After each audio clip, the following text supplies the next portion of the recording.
Welcome, one and all, to the show where we talk about the rarely recognized art of presenting. Come, discover what goes through the minds of the men and women behind the microphone in this little show that I call Host Notes.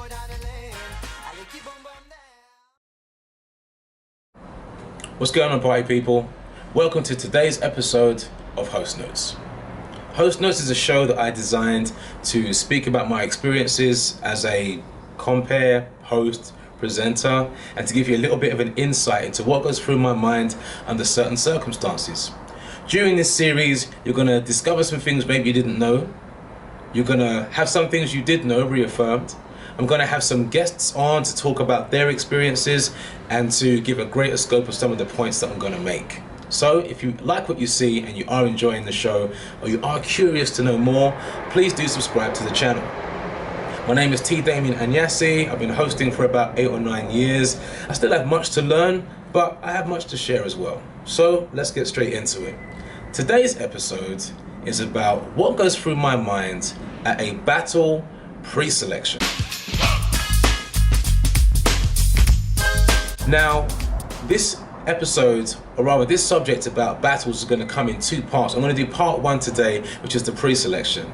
So, for those of you that have never been to a battle before, you might know it as a dance-off, or call it a dance-off, where one person's here and one person's there, and they do something, and then they do something, and then they kind of like go back and forth, and then the crowd decide who the winner is. Well, it's kind of like that, but a little bit different, because in an actual battle, there are highly qualified judges, and the dancers, usually dancers, but you can battle in several different disciplines, if I'm being honest. The dancers will have trained for a long time. They're specific to a particular kind of style, and it's important that the judges and the audience recognize that style. The DJ is playing a certain music that supports that style, or the music that gives that style life, so that even if you weren't in the room, by hearing the music, you know what was going on inside. Anyway, let's fast forward. The pre-selection is what happens before you get to the actual battle. For example, if you've got 64 people that want to battle, that's 32 pairs. And if there's 4 rounds per battle, for example, that's a lot of dancing. It's a lot to see, it's a lot for the judges to manage, it's a lot for the DJ to play, and the audience got to keep their energy up. So we do the pre-selection at a battle where we have several people. It helps also to kind of get the cream of the crop, because that's what most of us are there to see. Unless you're battling yourself, you're there to see the very best dancers. So that's what a pre-selection is. It's getting the mass of people down to the people that we want to see in the latter stages of the event, which we'll cover in another video. So, number 1, focus on the result. Why are we there? We're there to find the best people, the top 8 people or the top 16 people. And if, as a host, you focus on that, it helps you to get through things more quickly, because you might be enjoying the experience and stuff, but ultimately the purpose of us being there is to get the top 8 or the top 16. Remember that. Point number 2. How many dancers versus how long is each section? For example, if you have 12 dancers in a category, the pre-selection doesn't have to be that long. In fact, you might give them a bit more time to dance because there's only 12 of them. But at a big international competition in a popular style like hip-hop or house or popping, there may be 50, 60, 80, 120 dancers all vying for a top 16 place or a top 8 place. And sometimes you have events where there's a guest battler has been invited, so there might only be 7 places available or something like that. And so on that basis, when you've got a lot of people and a fixed amount of time to get them all squeezed in, you need to be operating at high efficiency. It's nice for everybody to have fun, but you might have to shorten their pre-selection time, as opposed to if you only had 12 people. If I've got 12 people that want to dance, I might give them a minute. If I've got 80 people that want to dance, they might have 30 seconds to make their point. So yeah, People versus time is something that you have to manage at a pre-selection. Point number 3, reading out names. Now there's 3 things I want to get through with regards to reading out names. Number 1 is grouping. If I have got 80 people, I will typically read out 10 names at a time so that people get an idea of where they are in the list. In fact, before I start that category of the competition or of the pre-selection, I'll read out every name that's on that paper. Because if you know that you're 3 names after your friend, you can kind of get primed. If you know that you're way late down on the list, you might go do something else. But I like to read out everyone's name from top to bottom so that we get some idea of what the order's going to be. The judges get some idea of how many people they're going to see and stuff like that. So I read you out in groups of 10 once we start to get things going, because I'm not going to read out one name at a time. I also tend to read out the name, and when that person comes out, I read out the name of the next person so that they can get ready to come out, and it keeps things flowing, because as I mentioned before, time can be short. So that's putting people in groups to get them going. Point B, I guess, is tricky names. If I've ever said your name wrong at an event, I apologize.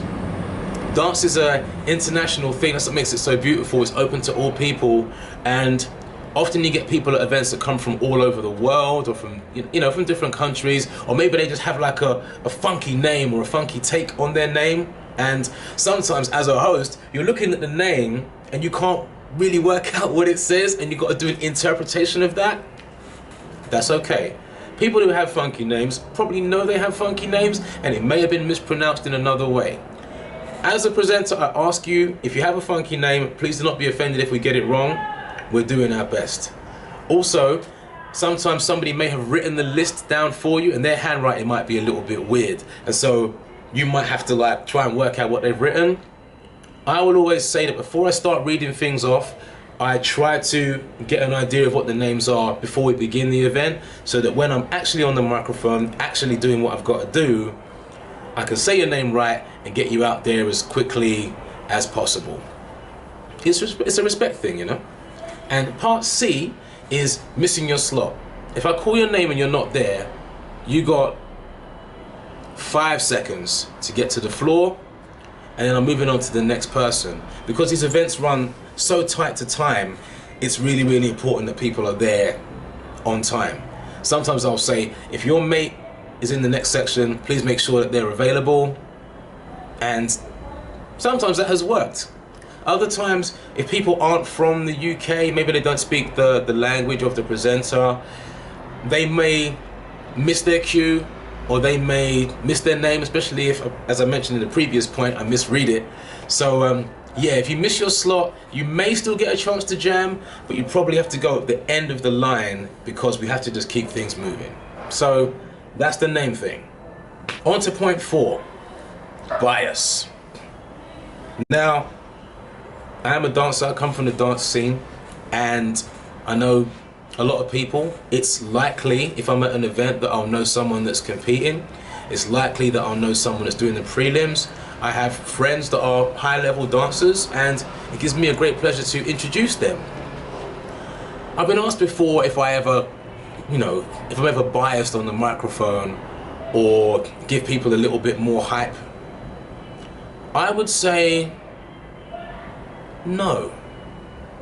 I'm not biased. I don't say to the judges stuff like, oh, here we go, here we go. I don't really pump people up above a particular level. If I like what someone's doing, then I'll give them a little bit of, acceleration, as it were. But whether they're a friend of mine or not, no, it doesn't really matter. I think that ultimately we want the best people to go through based on their talents. And anyone that's in integrity will want that. If your best mate is not the best person there, it shouldn't really go through. And, that's fair. So, no, I'm not biased. But if I like you and I like what you're doing, I will pump you up, because that's what presenters do. All right, point number 5. Respect the artists. There's a few points I want to make here, but I'm going to try and keep it quick. Everyone that's at a battle has trained. Everyone has a right to be expressive. They have a right to have their skills recognized, to have their skills seen. And I'm always very, very wary of that, because for some people, they might be doing their first pre-selection.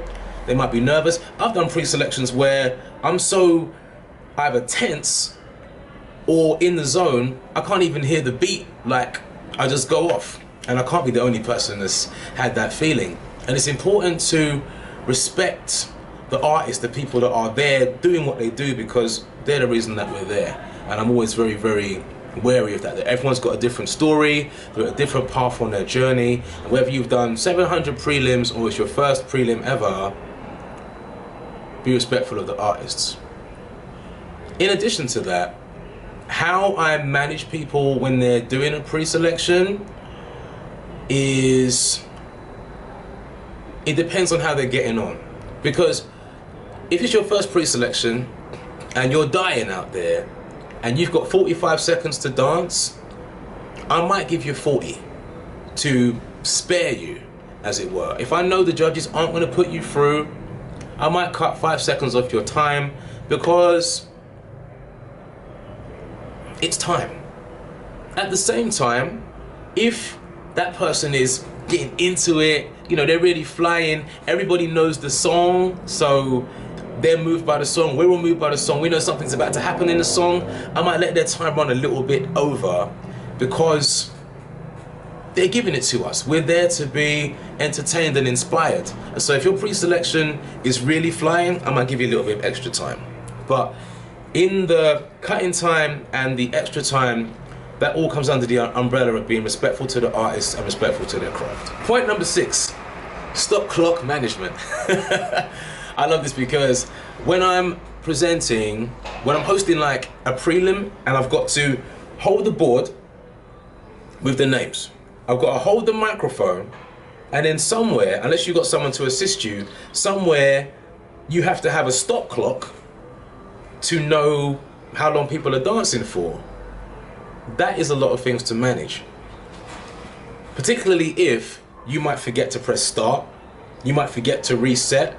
If the stop clock's on your phone, my phone has crashed while I'm using the stop clock, so I have to kind of estimate how long that person's been out there.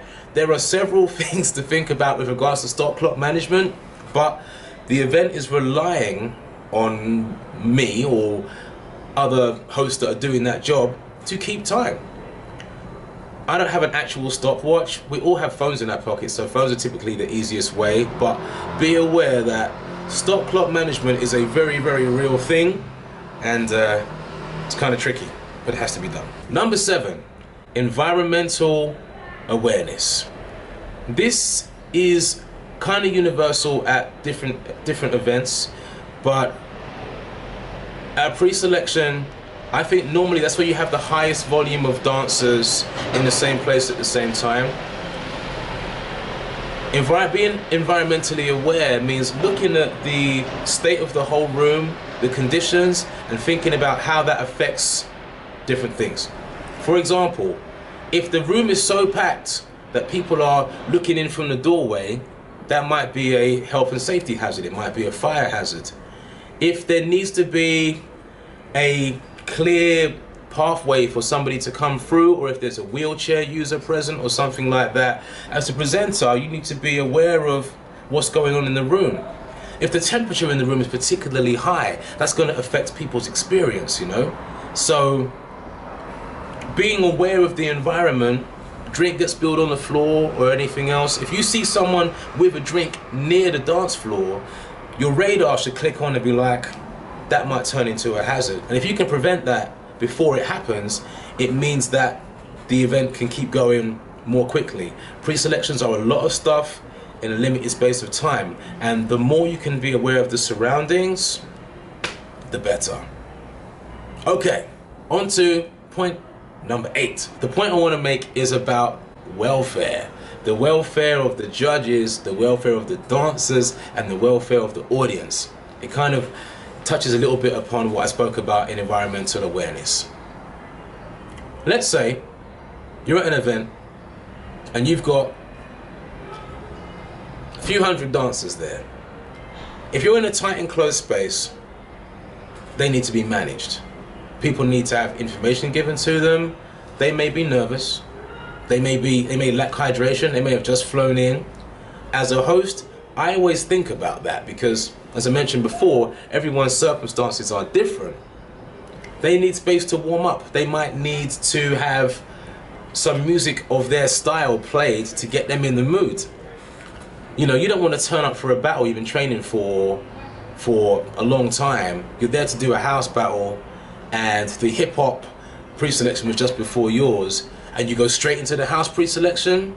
Maybe you're not in the brain space yet. It's important for me that those people that are there to do that thing get to find their groove. I think that's very, very important. Then you have the judges. At a pre-selection, you might be sat there for a long time looking at several people, trying to take notes, trying to keep up on what's happening. That can be pretty taxing on the concentration.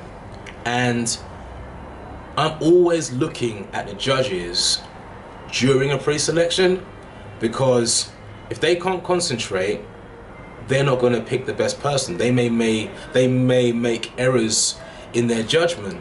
So it's important between sections that the judges have a break. I go and check on their state, because we're all relying on what they say to be the best possible reflection of what's going on. So the judges' welfare is important. If people are sitting too close to them, or if they've got no water, or if they can't see properly, those things are, you know, they can affect the way that the event happens. So the welfare of the judges is important too. Very important. Also, the welfare of the audience. If you're sat in the audience for a long time watching dance, yes, it can be fun, but being sat still in one place where you don't get to physically move your body that much, it can make us phase out a little bit. And so sometimes I will engage with the audience to just give them some kind of interaction, because otherwise it's a spectator sport, you know what I mean? Or a spectator event. And so it's important for me as a host to make sure that I communicate with the audience as well from time to time, just to keep them engaged. As I mentioned in the first video about what unifies every gig, you could probably catch that in one of my other posts, how the audience feel, their energy is going to reflect on the people that are on the floor as well, even in a pre-selection. So it's important that you assess the state of the audience. And yeah, those are the things that go through my mind at a pre-selection. Okay guys, so just below me is the points that I've been through. Next time you're at a battle, whether I'm on stage or not, get an idea about how a pre-selection works. It is its own challenge. It's a little bit different from the actual battle, which I'm going to cover in another video, but it's vital. It's vital to help us have the best overall experience. Some events have a pre-selection the day before the actual finals or the actual battles, because there's so many people to see and the schedule is so tight. If you're not from the dance community, or you don't know much about dance or the dance industry, go along to a battle, see this stuff in real life. You can have a look on YouTube if you like, but it doesn't beat being at the actual event. Okay gang, so my name is Damien Anyasi. Hope you've enjoyed this episode. Please subscribe to the channel to catch what's going to happen in future episodes. We're going to be talking about the other half, which is actually battling. And as I mentioned, I'm going to have a special guest on for that and for some of the other episodes. Thank you for tuning into this episode of Host Notes. One love to you all. Stay fresh.